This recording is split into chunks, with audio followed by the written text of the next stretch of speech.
Smurf style, petit kid, avec français. Phoenix go, Phoenix sound.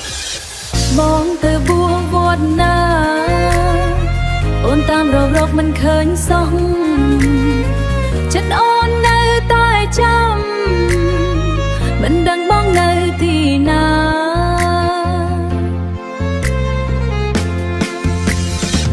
Où es-tu mon amour?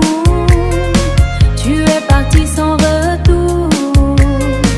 Tu étais sans retour dans un temps flou ailleurs.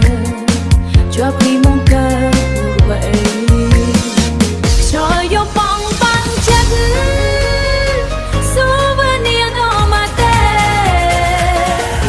Ôn nơi tái kết je ne peux pas t'oublier.